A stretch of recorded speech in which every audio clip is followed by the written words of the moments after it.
আসসালামু আলাইকুম রহমতুল্লাহি ওয়া বারাকাতুহু। আমার ভিডিওগুলো দেখতে থাকুন, দেখতে দেখতে ভালো লাগে, ভালোবাসা হয়ে যাবে ইনশাআল্লাহ। প্রিয় দর্শক, ছোট্ট একটা ক্ষয়ক্ষতির হিসাব দিই। ইরান এবং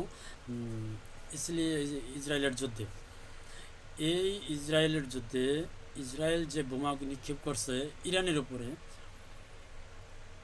উপরে যে বোমাগুলো নিক্ষেপ করছে, শুধু এই বোমার আমেরিকাই ব্যয় করছে।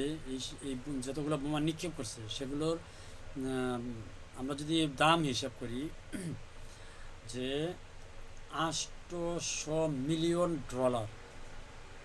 চিন্তা করছেন, $800 মিলিয়ন খরচ করছে শুধু এই ইরানের উপরে বোমা নিক্ষেপ করার জন্য। মানে ইসরায়েলকে দিচ্ছে, ইসরায়েল ইরানের উপরে মারছে।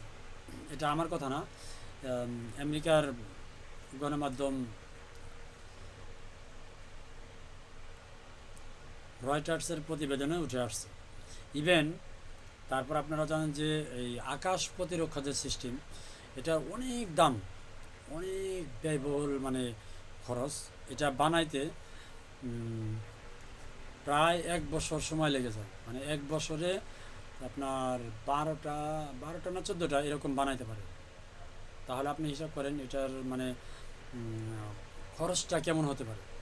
তো এই যে গোলা বারুদ, যুদ্ধের বিমান, তারপরে হচ্ছে আপনার এই যে আকাশ প্রতিরক্ষা সিস্টেম, যে আয়রন ডোম, তারপরে একটা আছে নতুন যেটা ইসরায়েলকে পাঠাইছে, এগুলো সমস্ত কিছু মিলে একটা প্যাকেজ, আমেরিকা একটা প্যাকেজ সাজাইছে।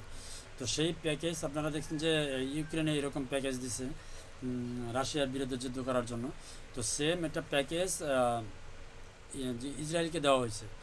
একটা প্যাকেজের মূল্য এরকম যে আপনার এই আকাশ প্রতিরক্ষা সিস্টেম, তারপর হচ্ছে যুদ্ধ বিমান, তারপর হচ্ছে আপনার গোলা বারুদ, তারপর হচ্ছে আপনার বোমাগুলা, এগুলো সব মিলিয়ে একটা প্যাকেজ দেওয়া হয়েছে। একটা প্যাকেজের মূল্য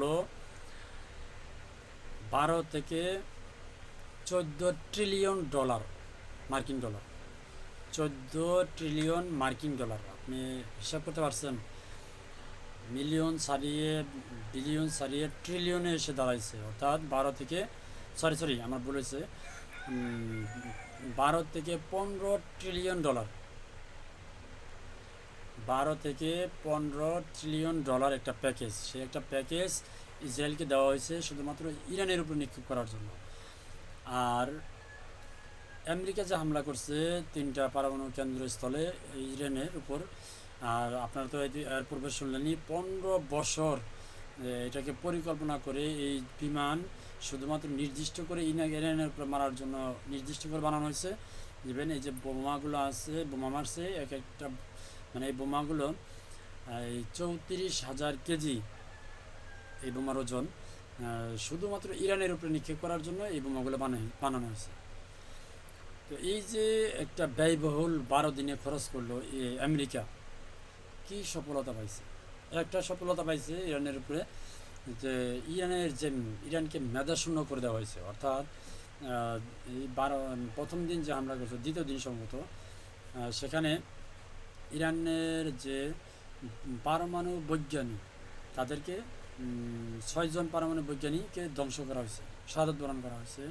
তারপরে ইরানের যে উপর, মানে সেনাবাহিনী আছে, সেনাবাহিনীর প্রধান, পুলিশ বাহিনীর প্রধান, তারপরে হচ্ছে আপনার গোয়েন্দা বাহিনীর প্রধান, মানে আরও কয়েকজন প্রধানকে শাহাদাত বরণ করা হয়েছে। এইটা ইরানের অনেক ক্ষতি হয়েছে। তাছাড়া যদি আমরা হিসাব করি, ক্যালকুলেশন করে, অর্থনৈতিক অবস্থা, তারপরে হচ্ছে আপনার